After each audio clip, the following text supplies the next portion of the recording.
Hello दोस्तों, स्वागत है आप सभी का हमारे चैनल पर। हम लोग कर रहे हैं क्लास 12th का एनसीईआरटी, जो कि आज हम लोग पढ़ेंगे राजनीति शास्त्र यानी पॉलिटी। तो इसमें आज अध्याय 1 है। तो आप अगर आईएएस पीसीएस की तैयारी कर रहे हैं तो ये पॉलिटी क्लास 12th का जो एनसीईआरटी है इसका एनालिसिस करने के लिए इसमें बहुत महत्वपूर्ण है। तो आप उस लोग इसको पढ़िए, और अगर आप विद्यार्थी हैं क्लास 12th के तो तब तो आपको पढ़ना ही पड़ेगा, तो सबके लिए ज़रूरी है। तो चलिए हम लोग देखिए, चैप्टर का नाम है राष्ट्र निर्माण की चुनौतियाँ। तो ये भाग 2 वाला किताब है। तो चलिए हम लोग देखते हैं नए राष्ट्र की चुनौतियां क्या हैं। सन 1947 के 14-15 अगस्त की मध्य रात्रि को हिंदुस्तान आज़ाद हुआ। स्वतंत्र भारत के प्रथम प्रधानमंत्री जवाहरलाल नेहरू ने इस रात संविधान सभा के एक विशेष सत्र को संबोधित किया था। उनका यह प्रसिद्ध भाषण भाग्य वधु से चिर प्रतीक्षित भेंट या ट्रिस्ट विद डेस्टिनी के नाम से जाना गया। हिंदुस्तान की जनता इसी क्षण की प्रतीक्षा कर रही थी कि आपने इतिहास के पाठ्यक्रमों में पढ़ा है कि हमारी आज़ादी की लड़ाई में कई आवाज़ें बुलंद थीं। बहरहाल, दो बातों पर सबकी सहमति थी। पहली बात यह कि आज़ादी के बाद देश का शासन लोकतांत्रिक सरकार के जरिए चलाया जाएगा, और दूसरी यह कि सरकार सबके भले के लिए काम करेगी।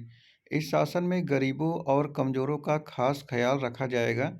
देश अब आज़ाद हो चुका था और आज़ादी से जुड़े इन सपनों को साकार करने का वक्त आ गया था। यह कोई आसान काम नहीं था। आज़ाद हिंदुस्तान का जन्म कठिन परिस्थितियों में हुआ। हिंदुस्तान सन 1947 में जिन हालात के बीच आज़ाद हुआ, शायद उस वक्त तक कोई भी मुल्क वैसे हालत में आज़ाद नहीं हुआ था। आज़ादी मिली, लेकिन देश के बंटवारे के साथ। सन 1947 का साल अभूतपूर्व हिंसा और विस्थापन की त्रासदी का साल था। आज़ाद हिंदुस्तान को इन्हीं परिस्थितियों में अपने बहुविध लक्ष्यों को हासिल करने की यात्रा शुरू करनी पड़ी। आज़ादी के उन उथल-पुथल भरे दिनों में हमारे नेताओं का ध्यान इस बात से नहीं भटका कि यह नया राष्ट्र चुनौतियों की चपेट में है। देखिए, यह वक्त उस समय का है, चित्र जो दिख रहा है आपको, तो यह 15 अगस्त 1947 को लाल किले से प्राचीर भारत भाषण देते हुए पंडित जवाहरलाल नेहरू, ये सफ़ेद वस्त्र में जो पहने हैं, यही है, लाल किले से भाषण दे रहे हैं। जैसे कि आपके प्रधानमंत्री भी लोग ऐसे ही करते हैं, लाल किले से भाषण देते हैं 15 अगस्त के दिन। देखिए, ये उस समय end of 200 year old British rule in India, the Hindustan times में आया हुआ था, पेपर में। देखिए, यहाँ पर महात्मा गांधी 14 अगस्त 1947 को कलकत्ता में लिखे थे, तो कल हम अंग्रेजी राज की गुलामी से आज़ाद हो जाएंगे, लेकिन आधी रात को भारत का बंटवारा भी होगा। इसलिए कल का दिन हमारे लिए खुशी का दिन होगा और गम का भी। 3 चुनौतियाँ क्या है? 3 चुनौतियाँ मुख्य तौर पर भारत के सामने 3 तरह की चुनौतियाँ थीं। पहली और तत्कालीन चुनौती एकता के सूत्र में बंधे एक ऐसे भारत को गढ़ने की थी जिसमें भारतीय समाज की सारी विविधताओं के लिए जगह हो। भारत अपने आकार और विविधता में किसी महादेश के बराबर था। यहाँ अलग अलग बोली बोलने वाले लोग थे, उनकी संस्कृति अलग थी और वे अलग अलग धर्मों के अनुयायी थे। उस वक्त आमतौर पर यही माना जा रहा था कि इतनी विविधताओं से भरा कोई देश ज़्यादा दिनों तक एकजुट नहीं रह सकता। देश के विभाजन के साथ लोगों के मन में समाई यह आशंका एक तरह से मंच साबित हुई थी। भारत के भविष्य को लेकर गंभीर सवाल खड़े थे। क्या भारत एक रह पाएगा? क्या ऐसा करने के लिए भारत सिर्फ राष्ट्रीय एकता की बात पर सबसे ज़्यादा जोर देगा और बाकी उद्देश्यों को तिलांजलि देगा? क्या ऐसे में हर क्षेत्रीय और उप क्षेत्रीय पहचान को खारिज कर दिया जाएगा? उस वक्त का सबसे तीखा और चुभता हुआ एक सवाल यह भी था कि भारत की क्षेत्रीय अखंडता को कैसे हासिल किया जाए। दूसरी चुनौती लोकतंत्र को कायम करने की थी। आप भारतीय संविधान के बारे में पहले ही पढ़ चुके हैं। आप जानते हैं कि संविधान में मौलिक अधिकारों की गारंटी दी गई है और हर नागरिक को मतदान का अधिकार दिया गया है। भारत ने संसदीय शासन पर आधारित प्रतिनिधित्व मूलक लोकतंत्र को अपनाया। इन विशेषताओं से यह बात सुनिश्चित हो गई कि लोकतांत्रिक ढांचे के भीतर राजनीतिक मुकाबले होंगे। लोकतंत्र को कायम करने के लिए लोकतांत्रिक से संविधान जरूरी होता है, लेकिन इतना भर ही काफ़ी नहीं होता। चुनौती यह भी थी कि संविधान से मेल खाते लोकतांत्रिक व्यवहार बर्ताव चलन में आए। तीसरी चुनौती थी ऐसे विकास की जिससे समूचे समाज का भला होता हो, न कि कुछ एक तबकों का। इस मोर्चे पर भी संविधान में यह बात साफ कर दी गई थी कि सबके साथ समानता का बर्ताव किया जाए और सामाजिक रूप से वंचित तबकों तथा धार्मिक सांस्कृतिक अल्पसंख्यक समुदायों को विशेष सुरक्षा दी जाए। संविधान ने राज्य के नीति निर्देशक सिद्धांतों के अंतर्गत लोक कल्याण के उन लक्ष्यों को भी स्पष्ट कर दिया था जिन्हें राजनीति को जरूर पूरा करना चाहिए। अब असली चुनौती आर्थिक विकास तथा गरीबी के खात्मे के लिए कारगर नीतियों को तैयार करने की थी।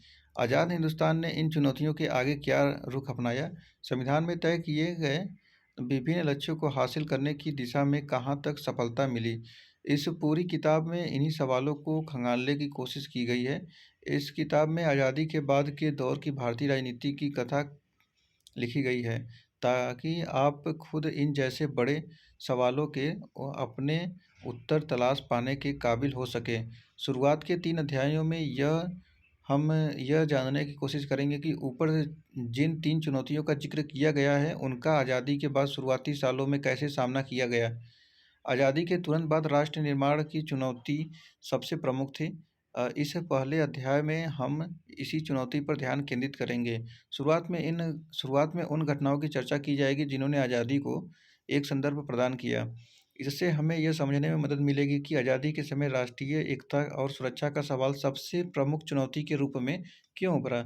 इसके बाद हम यह देखेंगे कि भारत ने एक राष्ट्र के रूप में अपने को किस तरह तक साझे इतिहास तथा साझी नीयत के फलक पर गढ़ा। अगले 2 अध्यायों में हम लोकतंत्र कायम करने और बराबरी तथा इंसाफ पर आधारित आर्थिक विकास हासिल करने की चुनौती पर विचार करेंगे। देखिए यहाँ पर एक नोट्स है, जो कि मेरे मन में हमेशा यह इच्छा रही कि एक टाइम मशीन मिल जाए तो मैं थोड़ा पीछे लौटूं और 15 अगस्त 1947 के जश्न में शिरकत करूं, लेकिन यहाँ तो मामला कुछ और ही नज़र आ रहा है। देखिए यहाँ पर 3 डाक टिकट है। यह प्रदर्शित 3 डाक टिकटों के प्रथम गणतंत्र दिवस 26 जनवरी 1950 के अवसर पर जारी किया गया था। इन टिकटों पर छपे चित्र से आपको नए गणतंत्र के सामने खड़ी किन-किन चुनौतियों के बारे में जानकारी मिलती है। अगर आपको 1950 में इन डाक टिकटों का डिज़ाइन तैयार करने के लिए कहा जाए तो आप इन टिकटों पर किस तरह के चित्र करते, मतलब बनाते उसको। देखिए ऐसे-ऐसे बना हुआ था। 2 आना, 4 आना, 12 आना। आगे बढ़ते हैं हम लोग। देखिए ये महोदय जिन्ना जी हैं। तो हमें बहुसंख्यक और अल्पसंख्यक समुदायों की इन जटिलताओं को दूर करने की भावना से काम करना चाहिए। बहुसंख्यक और अल्पसंख्यक दोनों ही समुदायों में तरह-तरह के लोग शामिल हैं। अगर मुसलमान, पठान, पंजाबी, शिया और सुन्नी आदि में बँटे हैं तो हिंदू भी ब्राह्मण, वैष्णव, खत्री तथा बंगाली, मद्रासी आदि समुदायों में। पाकिस्तान में आप आज़ाद हैं। आप अपने मंदिर में जाने के लिए आज़ाद हैं। आप अपनी मस्जिद में जाने या किसी भी अन्य पूजा स्थल पर जाने के लिए आज़ाद हैं। आपके धर्म, आपकी जाति या विश्वास से राज्य को कुछ लेना-देना नहीं है। 11 अगस्त 1947 को कराची में पाकिस्तान का संविधान सभा में अध्यक्षीय भाषण देते हुए मोहम्मद अली जिन्ना ये ऐसे कह रहे थे। क्या सोचे थे और अब क्या हो गया है? देखिए यहाँ पर है सुबह-ए-आज़ादी, फैज़ अहमद फैज़ यहाँ पर। तो ये दाग दाग उजाला, ये सब गजीरा शहर, वो इंतज़ार था जिसका, ये वो शहर तो नहीं, ये वो शहर तो नहीं कि जिसकी आरज़ू लेकर चले थे यार की। मिल जाएगी कहीं न कहीं फलक फलक के दस्त में तारों की आखिरी मंजिल, कहीं तो होगा सब ए सुस्त मौज की साहिल, कहीं तो जाके रुकेगा सफ़ीन ए गम ए दिल, ये अंधियारी सुबह आकाश दिल के गम की नाव। देखिए इन्होंने ऐसा लिखा था। हम लोग आगे बढ़ते हैं। देखिए पंडित ये जवाहरलाल नेहरू ने क्या कहा था 15 अक्टूबर 1947 को। तो भारत में मुसलमान अल्पसंख्यकों की तादाद इतनी ज़्यादा है कि वे चाहे तब भी यहाँ से कहीं और नहीं जा सकते। यह एक बुनियादी तथ्य है और इस पर कोई अंगुली नहीं उठाई जा सकती।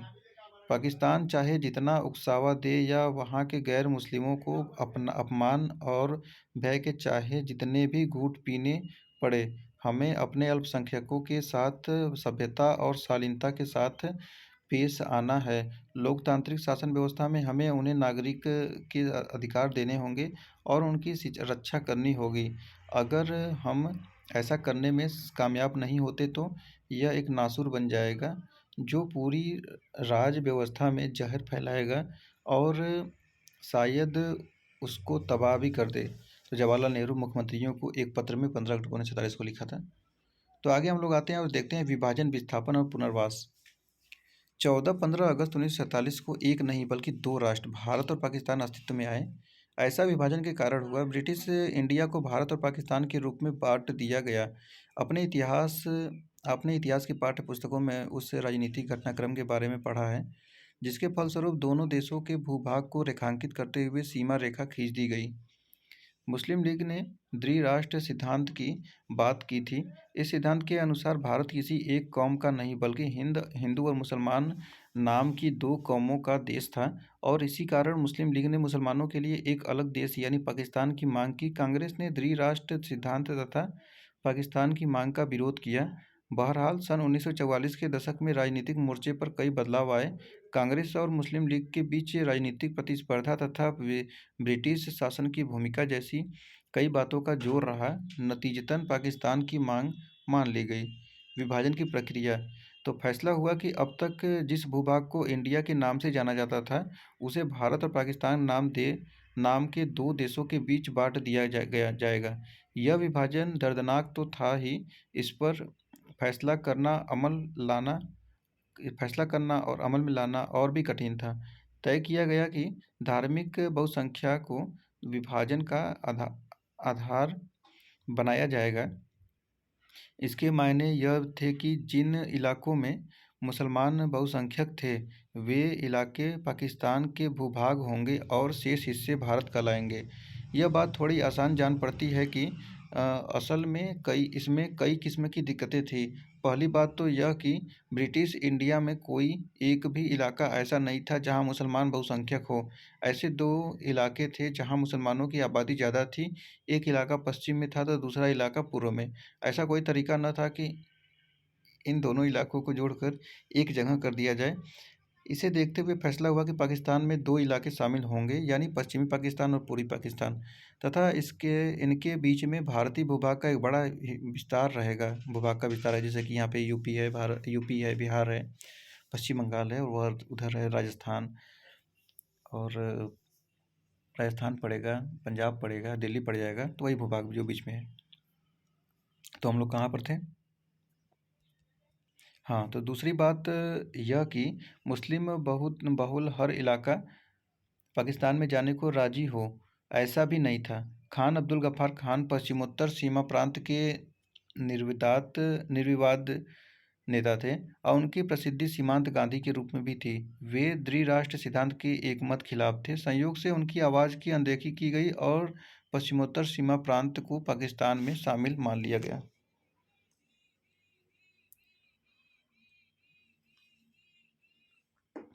अब आती है तीसरी समस्या। तो तीसरी समस्या और विकट थी। ब्रिटिश इंडिया के मुस्लिम बहुल प्रांत पंजाब और बंगाल में अनेक हिस्से बहुसंख्यक गैर मुस्लिम आबादी वाले थे। ऐसे में फैसला हुआ कि इन दोनों प्रांतों में भी बंटवारा धार्मिक बहुसंख्यकों के आधार पर होगा और इसमें जिले अथवा उससे निचले स्तर के प्रशासनिक हल्के को आधार माना जाएगा। 14-15 अगस्त 1947 की मध्य रात्रि तक यह फैसला नहीं हो पाया था। इसका मतलब यह हुआ कि आज़ादी के दिन तक अनेक लोगों को यह पता नहीं था कि वे भारत में है या पाकिस्तान में। पंजाब और बंगाल का बंटवारा विभाजन की सबसे बड़ी त्रासदी साबित हुआ। इसी समस्या से जुड़ी हुई चौथी और विभाजन की सबसे अबूझ कठिनाई अल्पसंख्यकों की थी। सीमा के दोनों तरफ अल्पसंख्यक थे। जो इलाके अब पाकिस्तान में है वहाँ लाखों की संख्या में हिंदू और सिख आबादी थी।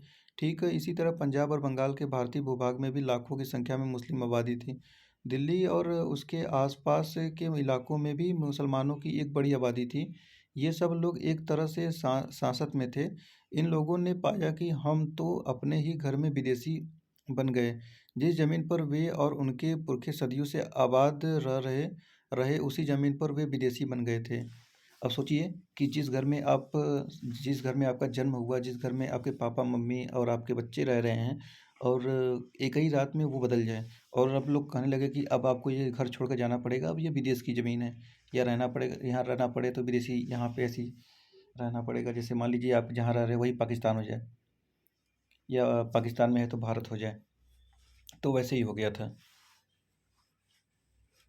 तो इन लोगों ने पाया कि हम तो अपने घर में ही विदेशी बन गए, जिस ज़मीन पर वे और उनके पुरखे सदियों से आबादी से उसी विदेशी बन गए थे। जैसे ही यह बात साफ हुई कि देश का बंटवारा होने वाला है, वैसे ही दोनों तरफ के अल्पसंख्यकों पर हमले होने लगे। कोई भी इस बात का अनुमान नहीं लगा सका था कि यह समस्या विकट रूप धारण करने जा रही है।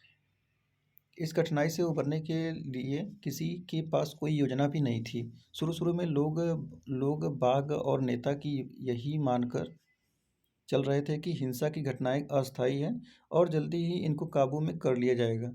लेकिन बड़ी जल्दी हिंसा नियंत्रण से बाहर हो गई। दोनों तरफ के अल्पसंख्यकों के पास एकमात्र रास्ता यही बचा था कि अपने-अपने घरों को छोड़ दें। कई बार तो उन्हें ऐसा चंद घंटों की मोहलत के भीतर करना पड़ा था। बहुत ही समय सोच कर देखिए कैसा समय रहा होगा। तो आगे आता है विभाजन के परिणाम। तो आप लोग इस चित्र को देखते रहिए और मैं इसको पढ़ रहा हूँ। सन 1947 में बड़े पैमाने पर एक जगह की आबादी दूसरी जगह जाने को मजबूर हुई थी। आबादी का यह स्थानांतरण आकस्मिक, अनियोजित और त्रासदी से भरा था। मानव इतिहास के अब तक ज्ञात सबसे बड़े स्थानांतरणों में से यह एक था। धर्म के नाम पर एक समुदाय के लोगों ने दूसरे समुदाय के लोगों को बेरहमी से मारा। लाहौर, अमृतसर और कलकत्ता जैसे शहर सांप्रदायिक अखाड़े में तब्दील हो गए। जिन इलाकों में ज़्यादातर हिंदू अथवा सिख आबादी थी, उन इलाकों में मुसलमानों ने जाना छोड़ दिया। ठीक उसी तरह मुस्लिम बहुल आबादी वाले इलाकों से हिंदू और सिख भी नहीं गुजरते थे। लोग अपना घर-बार छोड़ने के लिए मजबूर हुए। वे सीमा के एक तरफ से दूसरी तरफ गए और इस क्रम में लोगों को बड़ी से बड़ी विपत्ति का सामना करना पड़ा। दोनों ही तरफ के अल्पसंख्यक अपने घरों से भाग खड़े हुए और अक्सर अस्थायी और उन्हें शरणार्थी शिविरों में पनाह लेनी पड़ी। कल तक जो लोगों का अपना वतन हुआ करता था, वही की पुलिस अथवा स्थानीय प्रशासन अब इन लोगों के साथ रुखाई का बर्ताव कर रही थी। लोगों को सीमा के दूसरी तरफ जाना पड़ा और ऐसा उन्हें हर हाल में करना था। अक्सर लोगों ने पैदल चलकर यह दूरी तय की। सीमा के दोनों ओर हजारों की तादाद में औरतों को अगवा कर लिया गया। उन्हें जबरन शादी करनी पड़ी और अगवा करने वाले का धर्म भी अपनाना पड़ा। कई मामलों में यह भी हुआ कि खुद परिवार के लोगों ने अपने कुल की इज्जत बचाने के नाम पर घर की बहू बेटियों को मार डाला। बहुत से बच्चे अपने माँ बाप से बिछड़ गए। जो लोग सीमा पार करने में किसी तरह असफल रहे, उन्हें पाया कि अब वे बेठिकाना हो गए हैं। इन लाखों शरणार्थियों के लिए देश की आज़ादी का मतलब था महीनों और कभी-कभी सालों तक किसी शरणार्थी जीवन में ज़िंदगी काटना। देखिए यहाँ पर चित्र में गांधी जी नोआखली अब बांग्लादेश की यात्रा पर गांधी 1947 में थे, तो बात करते हुए दिखाई दे रहे हैं। तो आगे बढ़ते हैं। भारत और पाकिस्तान के लेखक, कवि तथा फिल्म निर्माताओं ने अपने उपन्यास, लघु कथा, कविता और फिल्मों में इस मारकाट की निःसंत का जिक्र किया। देखिए अगर आप लोग गदर पिक्चर देखा होगा, तो उसमें सभी चीज़ बहुत विस्तार से दिखाया गया है। बहुत विस्तार से किया, लेकिन दिखाया गया है कुछ पार्ट। विस्थापन और हिंसा पैदा दुखों की अभिव्यक्ति थी। विभाजन की विपदा का जिक्र करते हुए रचनाकारों ने अक्सर वही जुमला इस्तेमाल किया जो इस विपत्ति को झेलने वाले बंटवारे का जिक्र करते हुए करते थे।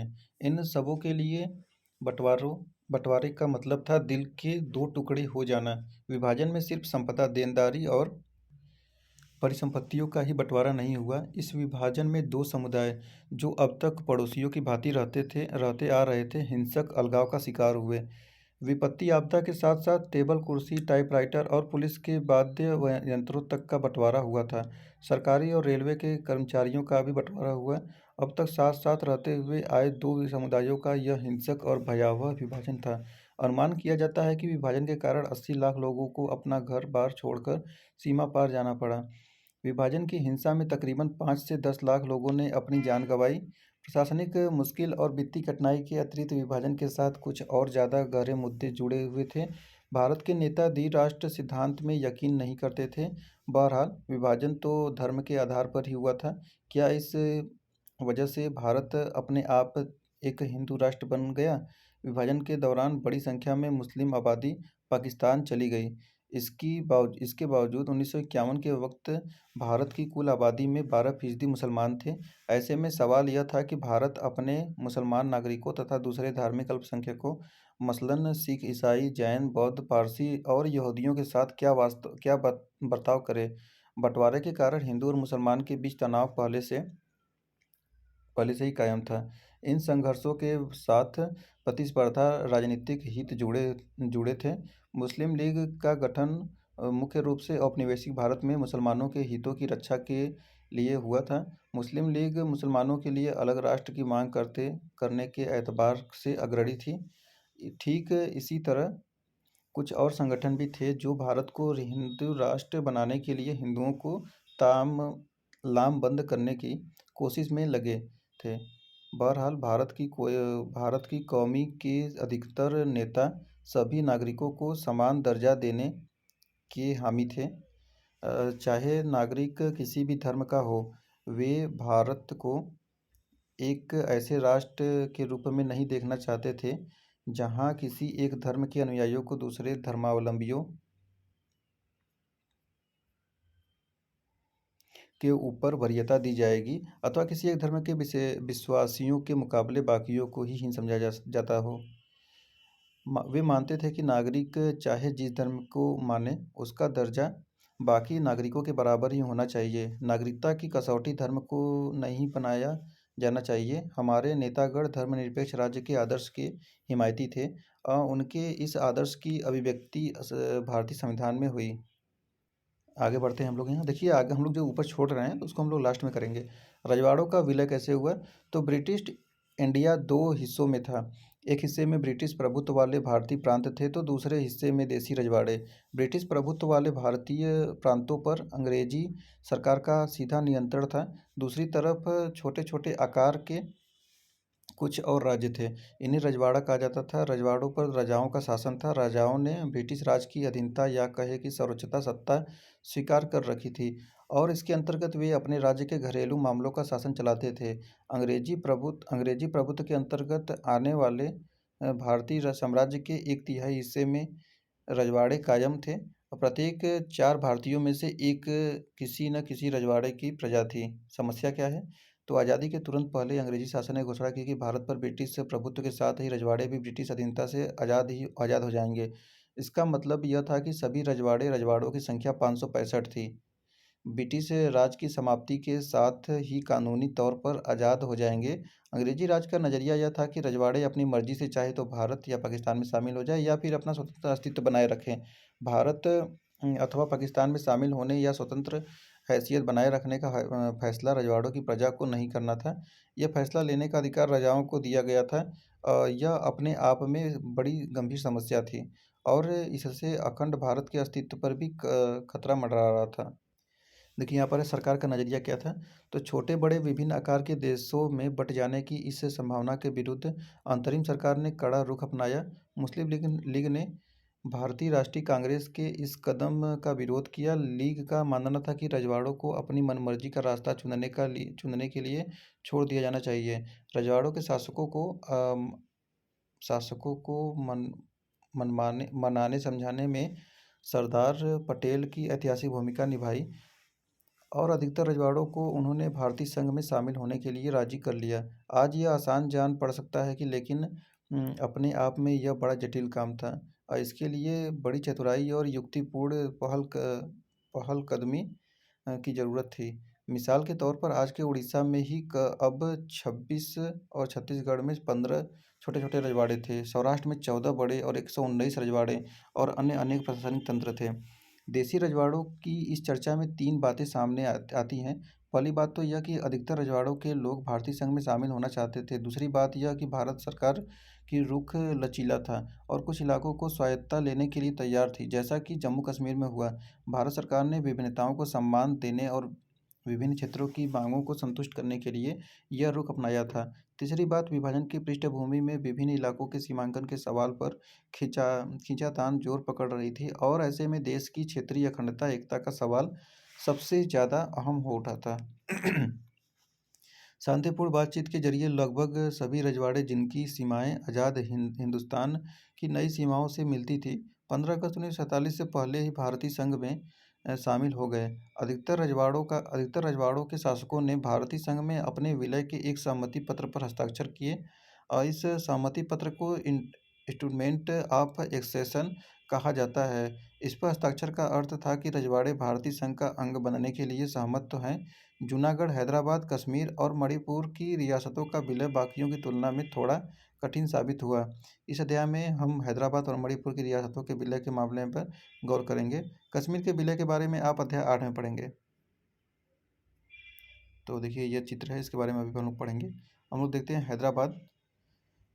तो हैदराबाद की रियासत बहुत बड़ी थी। यह रियासत चारों तरफ से हिंदुस्तानी इलाके से घिरी हुई थी। पुराने हैदराबाद के कुछ हिस्से आज के महाराष्ट्र तथा कर्नाटक में और बाकी हिस्से आंध्र प्रदेश में है। हैदराबाद के शासक को निजाम कहा जाता था और वह दुनिया के सबसे दौलतमंद लोगों में शुमार किया जाता था। निजाम चाहता था कि हैदराबाद की रियासत को आज़ाद रियासत का दर्जा दिया जाए। निजाम ने सन 1947 के नवंबर में भारत के साथ यथास्थिति बहाल रखने का एक समझौता किया। यह समझौता 1 साल के लिए किया था। इस बीच भारत सरकार से हैदराबाद के निजाम की बातचीत जारी रही। इसी दौरान हैदराबाद की रियासत के लोगों के बीच निजाम के शासन के खिलाफ एक आंदोलन ने जोर पकड़ा। तेलंगाना इलाके के किसान निजाम के दमनकारी शासन से खास तौर पर दुखी थे। वे निजाम के खिलाफ उठ खड़े हुए और महिलाएं निजाम के शासन में सबसे ज़्यादा जुल्म का शिकार हुई थी। महिलाएं भी बड़ी संख्या में इस आंदोलन से आ जुड़ी। हैदराबाद शहर इस आंदोलन का गढ़ बन गया। कम्युनिस्ट और हैदराबाद कांग्रेस इस आंदोलन की अग्रिम पंक्ति में थे। आंदोलन को देख निजाम ने लोगों के खिलाफ एक अर्धसैनिक बल रवाना किया। इसे रजाकार कहा जाता था। रजाकार अव्वल दर्जे के सांप्रदायिक और अत्याचारी थे। रजाकारों ने गैर मुसलमानों को खास तौर पर अपना निशाना बनाया। रजाकारों ने लूटपाट मचाई और हत्या तथा बलात्कार पर उतारू हो गए। 1948 के सितंबर में भारतीय सेना निजाम के सैनिकों पर काबू पाने के लिए हैदराबाद आ पहुंची। कुछ रोज तक रुक रुक कर लड़ाई चली। इसके बाद निजाम ने आत्मसमर्पण कर दिया। निजाम के आत्मसमर्पण के साथ ही हैदराबाद का विलय भारत में विलय हो गया।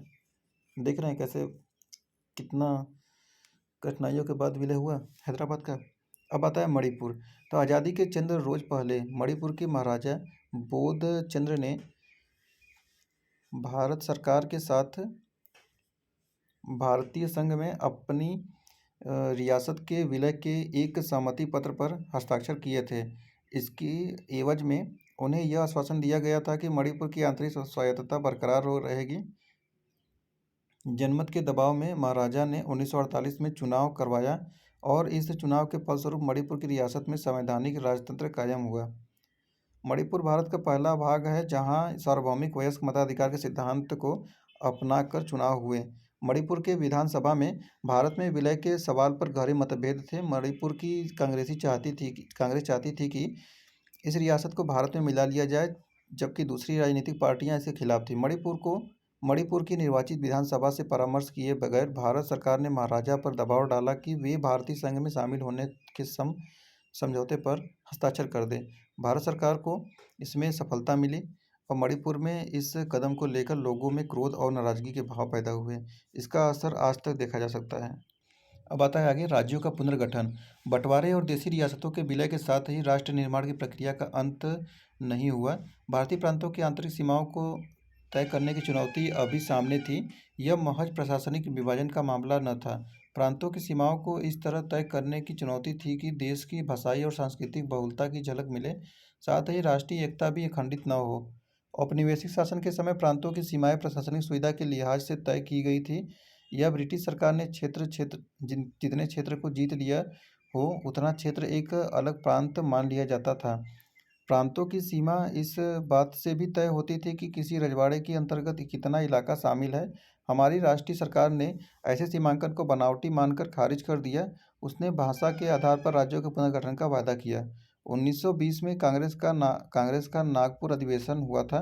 दरअसल इसके बाद से ही इस सिद्धांत को भारतीय राष्ट्रीय कांग्रेस ने मान लिया था कि राज्यों का पुनर्गठन भाषा के आधार पर होगा। अनेक प्रांतीय कांग्रेस समितियों को भाषाई इलाके के आधार पर बनाया गया था और समितियां ब्रिटिश इंडिया के प्रशासनिक विभाजन को अपने कामकाज में नहीं बरतती थी।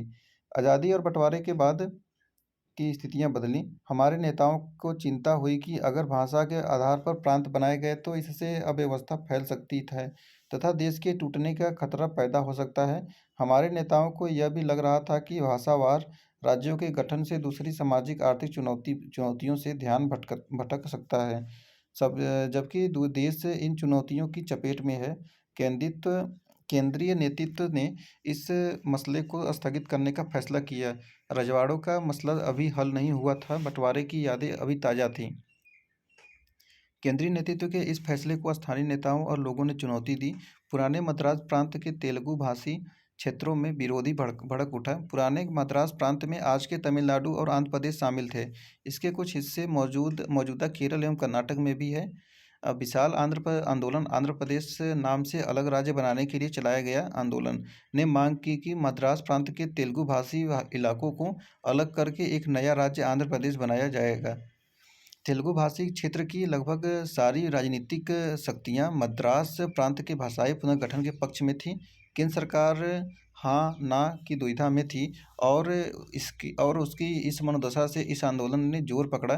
कांग्रेस के नेता और दिग्गज गांधीवादी पोट्टी श्रीरामुलु अनिश्चितकालीन भूख हड़ताल पर बैठ गए। 56 दिनों की भूख हड़ताल के बाद उनकी मृत्यु हो गई। इससे बड़ी अव्यवस्था फैली और आंध्र प्रदेश में जगह जगह हिंसक घटनाएं हुई। लोग बड़ी संख्या में सड़कों पर निकल आए। पुलिस फायरिंग में अनेक लोग घायल हुए मारे गए। मद्रास में अनेक विधायकों ने विरोध जताते हुए अपनी सीट से इस्तीफा दे दिया। आखिरकार 1952 के दिसंबर में प्रधानमंत्री ने आंध्र प्रदेश नाम से एक अलग राज्य बनाने की घोषणा की। तो देखिए इस प्रकार यह समाप्त होता है। तो अब हम लोग देखते हैं जो छूटा हुआ है, जो कार्टून वगैरह बना के बताया गया है। तो आप लोग देखिए अगर क्वेश्चन करना चाहे तो उसको कर सकते हैं। तो मैं वीडियो यहाँ पर रोक सकते हैं और मैं आगे करता हूँ। देखिए यहाँ पर भी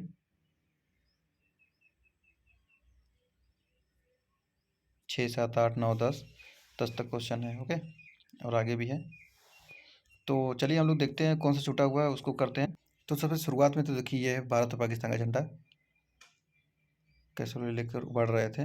तो कलकत्ता 1947 दंगा प्रभावित क्षेत्रों में शांति स्थापित करने के लिए हिंदू और मुस्लिम समुदाय के लोग भारत और पाकिस्तान का झंडा फहराते हुए शहर में गश्त कर रहे ट्रकों पर चढ़े। इन लोगों का यह चित्र विभाजन की खुशी और त्रासदी दोनों को एक साथ बयान करता है। ठीक है, तो यहाँ पर है मेहमान नवाजी में कसर। तो दंगाइयों ने चलती ट्रेन को रोक लिया, गैर मजहब के लोगों को खींच खींच के निकाला और तलवार तथा गोली से मौत के घाट उतार दिया। बाकी यात्रियों को हलवा, फल और दूध दिया गया। ये आयोजकों के मुखिया ने कहा, बहनों भाइयों, ट्रेन के आने की खबर देर से मिली, इस कारण हम आपका स्वागत पुरजोर तरीके से नहीं कर सके जैसा कि आप सब चाहते होंगे। सादत हसन मंटो। देखिए यहाँ पे मंटो की कहानी कसर ए नापसी के हिंदी में रूपांतर से लिया गया है। तो देखिए यहाँ पर एक गर्म हवा यहाँ पे लिखा हुआ है। क्या है कि सलीम मिर्ज़ा आगरा में रहते हैं और जूते का व्यवसाय करते हैं। विभाजन के बाद सलीम अपने ही लोगों के बीच अजनबी बन जाते हैं। विभाजन के बाद बदले माहौल में सलीम अपने आसपास की दुनिया से संबंध नहीं बैठा पाते। धीरे धीरे उनका व्यवसाय भी चौपट होने लगता है और देश की दूसरी तरफ से आया एक शरारती परिवार उनके पुश्तैनी मकान पर कब्जा कर लेता है। घटनाओं की इस गहमागहमी में सलीम की बेटी की मतलब उनकी बेटी की जो है मृत्यु हो जाती है। लेकिन सलीम फिर भी उम्मीद नहीं छोड़ते। उन्हें यकीन है कि हालात दोबारा सामान्य हो जाएंगे। सलीम की सोच से उनके परिवार वाले ही इत्तेफाक नहीं रखते। परिवार के कई सदस्यों ने पाकिस्तान जाने का फैसला कर लिया है। सलीम पाकिस्तान जाने की व्यवस्था और भारतीय रहने की इच्छा के बीच फंस गए हैं। कहानी में सलीम के सामने एक निर्णायक क्षण आता है जब वह छात्रों के एक जत्थे को सड़क से गुजरता हुआ देखते हैं। आंदोलनकारी छात्र सरकार से बेहतर सुविधाओं की मांग कर रहे हैं। छात्रों के इस जत्थे में सलीम का बेटा सिकंदर भी शामिल है। आपकी राय में मिर्ज़ा सलीम का फिल्म के अंत में क्या रुख रहा होगा? ऐसी परिस्थितियों में आप क्या करते? देखिए वर्ष 1973 निर्देशक MS सत्य और पटकथा कॉफ़ी आजमी है और अभिनय ये बलराज साहनी, जलाल आगा और फारूक शेख गीता सिद्धार्थ है। देखिए यहाँ पर आगे आता है महात्मा गांधी की शहादत। तो महात्मा गांधी ने 15 अगस्त 1947 के दिन आज़ादी के किसी भी जश्न में भाग नहीं लिया। वे कोलकाता के उन इलाकों में डेरा डाले हुए थे जहाँ हिंदुओं और मुसलमानों के बीच भयंकर दंगे हुए थे। सांप्रदायिक हिंसा से उनके मन पर गहरी चोट लगी थी।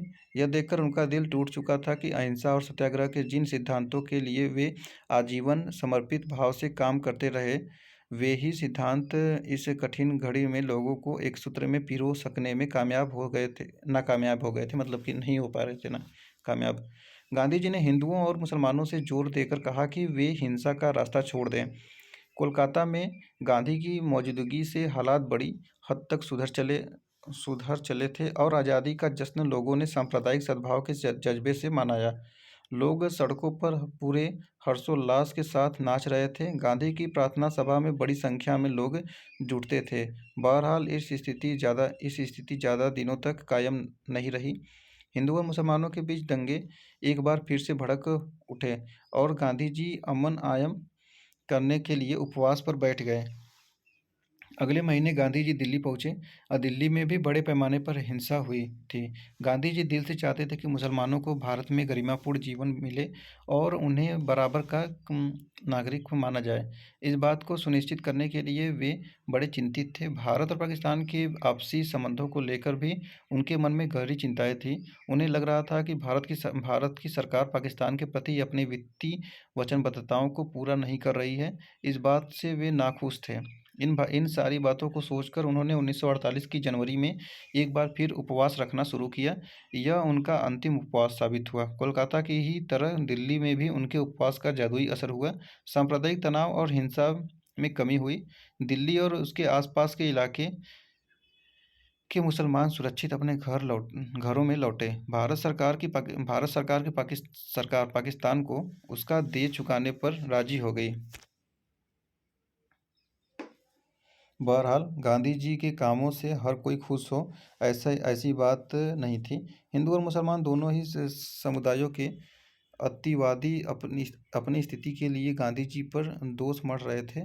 इसके बावजूद गांधी जी ने सशस्त्र सुरक्षा हासिल करने से मना कर दिया और अपनी प्रार्थना सभा में हर किसी से मिलना जारी रखा। आखिरकार 30 जनवरी 1948 के दिन ऐसा ही एक हिंदू अतिवादी नाथूराम विनायक गोडसे गांधी जी की संध्याकालीन प्रार्थना के समय उनकी तरफ चलता हुआ नज़दीक पहुंच गया। उसने गांधी जी पर 3 गोलियां चलाई और गांधी जी को तत्क्षण मार दिया। इस तरह न्याय और सहिष्णुता को आजीवन समर्पित एक आत्मा को देहावसान हुआ। कि यहाँ यहाँ पर एक मैप दिखाया गया है विभाजन के पहले का भारत जो है, पहले के बाद। यहाँ पर जैसे कि पीला वाला जो है वो ब्रिटिश भारत है और रियासत अजवाड़े जो है वो नीला वाला है। देखिए तो सभी कितनी पटेल जी ने कितना कैसे कैसे सबको मिलाया होगा। ठीक है, तो इस प्रकार का भारत है, आप लोग देख सकते हैं। हम भारत के इतिहास के एक यादगार मुकाम पर खड़े हैं। साथ मिलकर चले तो देश को हम महानता की नई बुलंदियों तक पहुंचा सकते हैं, जबकि एकता के अभाव में हम अप्रत्याशित विपदाओं के घेरे में होंगे। मैं उम्मीद करता हूं कि भारत की रियासतें इस बात को पूरी तरह से समझेंगी कि अगर हमने संयोग नहीं किया और सर्वसामान्य की भलाई में साथ मिलकर कदम नहीं बढ़ाया तो अराजकता और अव्यवस्था हम में से सबको, चाहे कोई छोटा हो या बड़ा, घेर लेंगी और हमें बर्बादी की तरफ ले जाएंगी। तो देखिए इस प्रकार ये चैप्टर समाप्त हो जाता है। तो जैसा कि मैं फिर से बता देता हूँ, आपको पता होगा कि ये हम लोग क्लास 12 का एनसीईआरटी कर रहे हैं, जो कि ये हम लोग पढ़ रहे थे पॉलिटी। तो देखिए सिर्फ क्लास 12 में पॉलिटी नहीं बल्कि सारे सब्जेक्ट का वीडियो बनाया गया। तो अगर आप लोग देखना चाहें तो प्लेलिस्ट ओपन करिए और उसको देख सकते हैं। पॉलिटी है, हिस्ट्री है, इकोनॉमिक है, सोशियो है, सब पर वीडियो बनाया गया है। तो आप लोग जाइए एनसीईआरटी पढ़िए। एनसीईआरटी पढ़ना बहुत महत्वपूर्ण होता है और अगर आईएएस पीसीएस का एग्जाम दे रहे हैं तो उसके लिए तो बहुत ही ज़्यादा है। तो चलिए हम लोग फिर मिलते हैं नेक्स्ट वीडियो में। धन्यवाद।